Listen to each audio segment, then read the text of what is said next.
Hi, I'm David Common, the news correspondent for CBC in New York. I want to talk to you a little bit about iPhones, iPads, smartphone devices.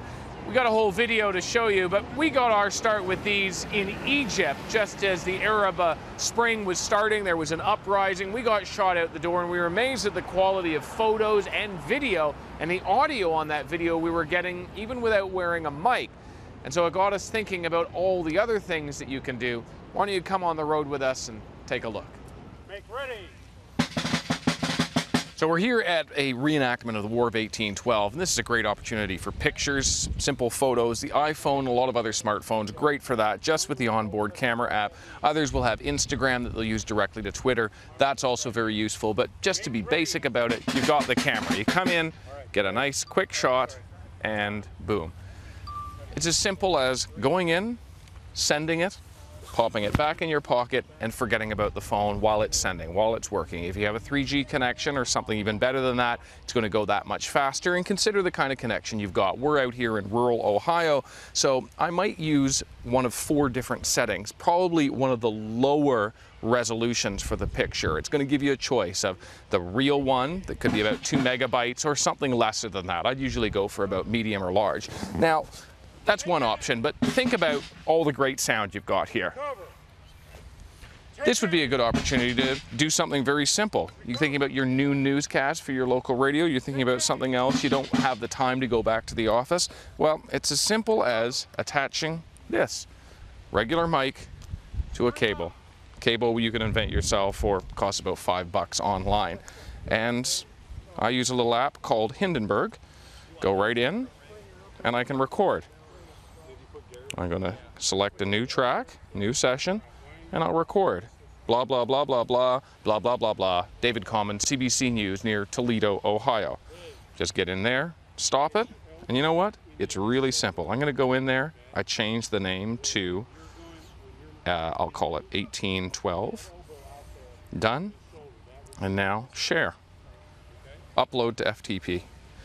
It's now sending it to the FTP in Toronto. They can capture it however they want. I've forgotten about it because I put it back in my pocket. About 2 minutes, even under this less good cellular connection, it's going to be there. Now, for photos and video, you have another choice, of course. You can use little attachments like this. I use something called the Owle, O-W-L-E. Lots of people use different ones. There's the Bubo. It just slides in, and all it is a slightly better lens. I can go in there and take video. Now the key with video really is small little bits if you intend to send it. I'm recording some video, get a little bit of action. The mic on board here is not bad, and it should also be noted that you can use the mic that's on board even when you're recording something for radio, a little bit of audio. If you don't have a regular mic, something that you would use from your regular kit. Got about 15 seconds of video, you can go a little more than that. I then can go into my FTP folder and I have something called Aspera Mobile Uploader. I just go into the gallery and I pick that last little bit of video. There it is. Choose. It's going to compress the video. I've got about 2 or 3 more button pushes, put it back in my pocket. You hear me talking about putting it back in my pocket. The beauty of that is you go back to news gathering. It means your assignment guy isn't going to call anymore. News network isn't going to say we need something, anything, if it's a breaking story or even something that they just need a little bit on. Gets it going, gets it going, gets it pushing there. That's how we do it, and it allows you to continue on with your day, to stay in the field, to not have to go back to the office, because the office is now essentially out here thanks to all these cell phone signals, or if you're lucky enough, Wi-Fi. So once you've got the video, how are you going to get it out of the field so it can go on the air? Well, a couple of things before we talk about that. Short.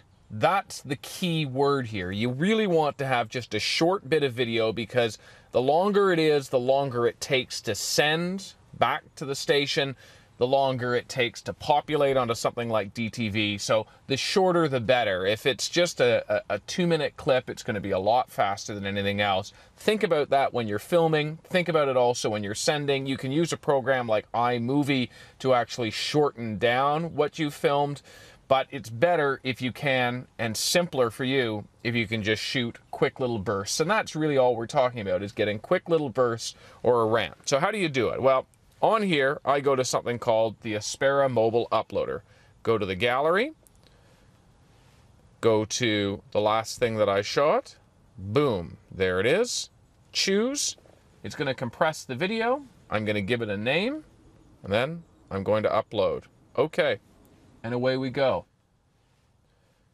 This is on 3G, and what we're sending are video pictures, just about 21 seconds worth, of a suspect, a woman who is alleged to have murdered 2 Canadian tourists, 2 Canadian women in Atlantic City, New Jersey, and it's in Toronto.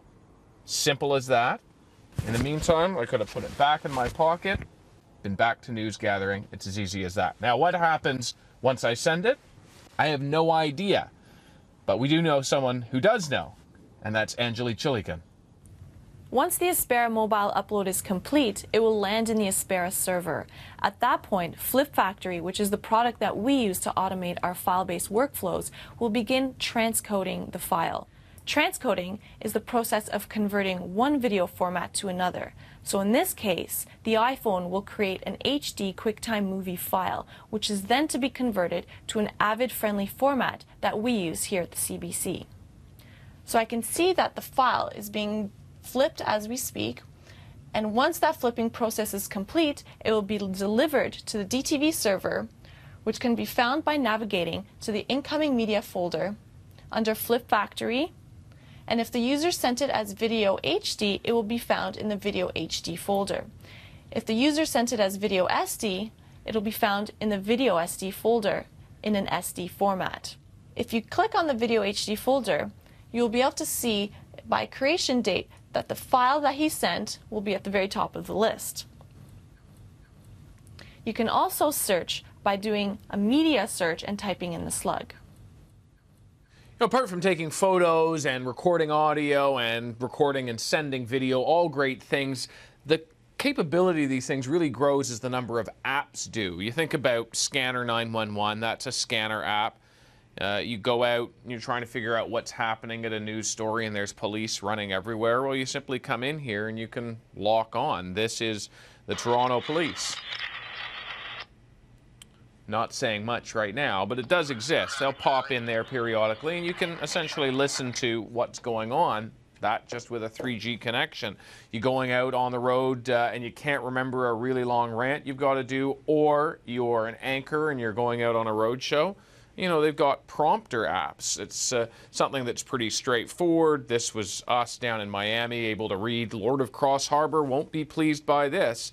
The thing that's even better about it is you can actually sync an iPhone and an iPad, and you can control the iPad prompter with this. Stop, go, back and forth. So there really are a lot of uses. The capability grows as the number of apps do. And so these become greater and greater tools the more and more you learn them. And as our news gathering processes become more integrated, it's now possible to send an audio rant right from this into Dalet, so that your news reader doesn't have to do anything. They can go in at 2 minutes to, and you can record something at 2 minutes to, and they fire it right from the studio. Same thing with video, goes right into the various DTV systems and allows us to think a lot more about the online world. So all in all, these are great tools that help us think differently, though it is important when you're doing video and photography to remember your principles of good film.